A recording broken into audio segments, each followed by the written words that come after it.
top 10 fiction books of all genres from the books that I read in 2024 booktube. Today we're talking about the elite of the elite because I somehow managed to read 71 fiction books this year. And yes, there is a video on how to read more, so check that out if you're wondering how I did it. We have a wild mix here that really highlights how many genres I'm open to reading. I mean, there's fantasy, science fiction, psychological horror, literary fiction. I even snuck in a contemporary romance. And there's also a book that is a mix of fantasy, historical fiction, and horror. It's all over the map. And also, my wife has been stalking the comments and buying me books that y'all have recommended. So if you could do me a solid and drop the very best book that you read this year in the comments, that would help me out in multiple ways, and I would appreciate it. Now, before we start, a quick note to check out my premium Sickos community on Bindery, because starting on January 1st, our Discord is going to be the new home of the Fantasy Sickos and History Sickos book clubs.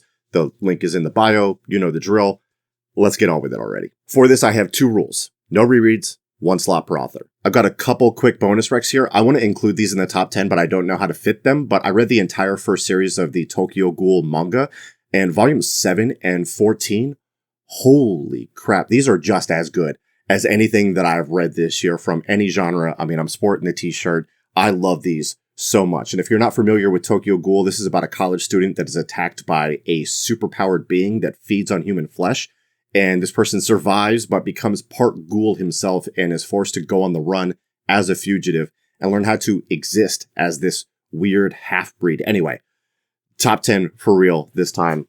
Let's get into them. Number 10 is Book Lovers by Emily Henry.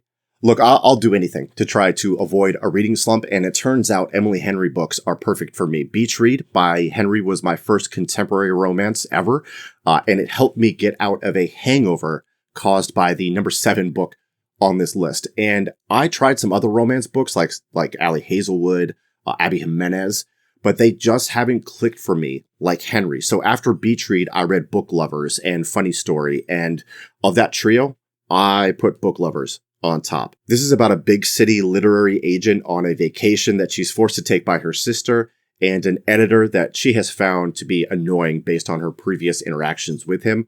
I find it interesting that Henry weaves in books one way or the other with her main characters. It's very coded for readers.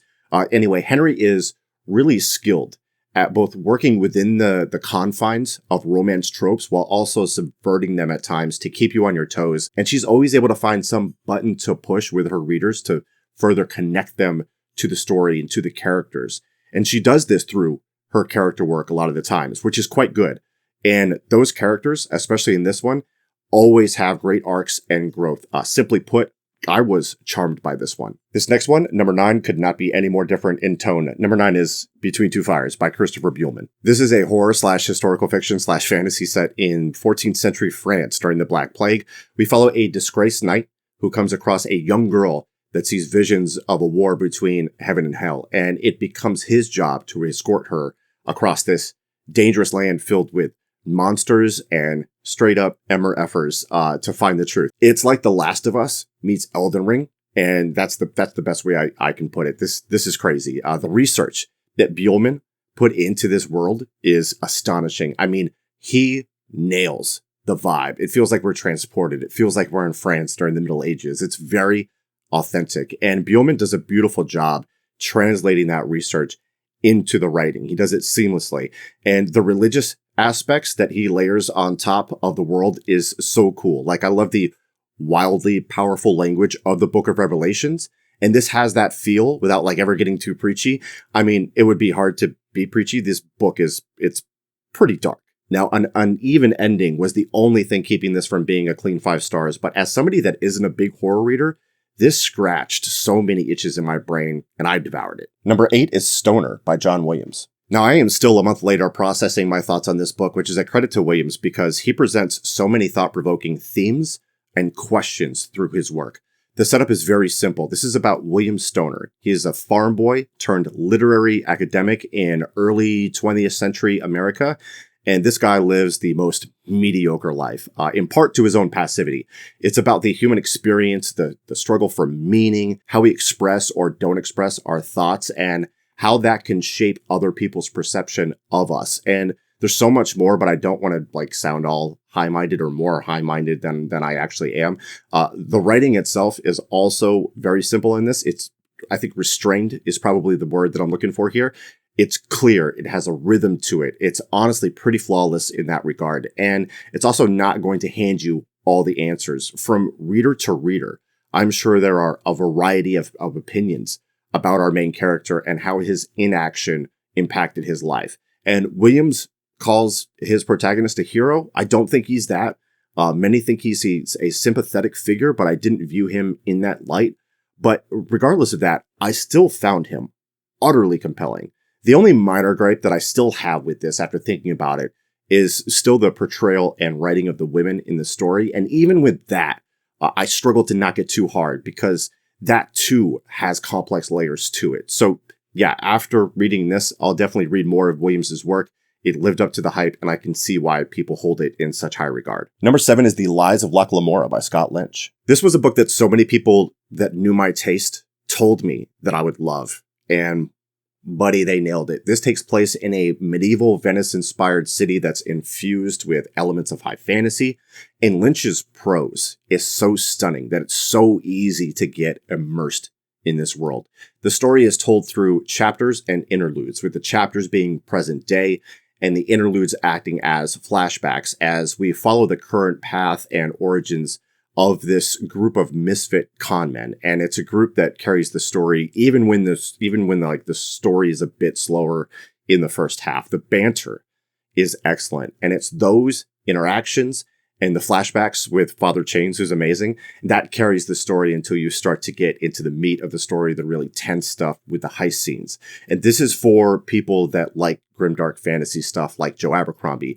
And overall, there are only a few minor blemishes to the total package here, so I'm just going to say that I highly recommend this puppy, and I'm thrilled that Lynch is back to writing in this world again after a long hiatus. How about a book that's synonymous with the 4B movement in South Korea? I'm talking about the psychological fiction book Jiyoung, born 1982 by Nam-Joo, coming in at number 6. This is about a depressed Korean mother that has quit her job to take care of her newborn daughter, and she experiences a psychotic break. And really, it's about the way that women are treated in South Korea and how this aggressively and statistically patriarchal society is set up against them. For instance, the failure to properly prosecute violence against women, the hypocrisy regarding the invasion of privacy like spy cams, the shocking wage gap, and a litany of other issues that contribute to many women coming to the conclusion that Korean men are beyond redemption. The real-world impact this book has had should speak volumes about its power, and the last chapter had my jaw on the floor. It's so brilliantly executed.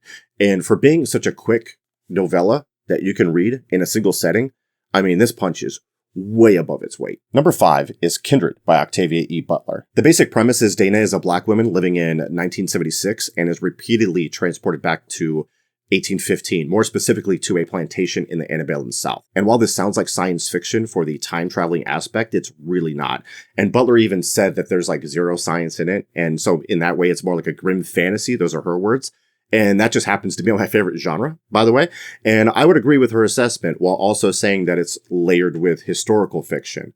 Classification aside, this novel is a depiction of slavery and how a modern black woman would handle these situations where she's walking on a tightrope. It's about power dynamics, processing trauma, social constructs, the whitewashing of history, and it presents tough questions that stick with you long after you've finished it.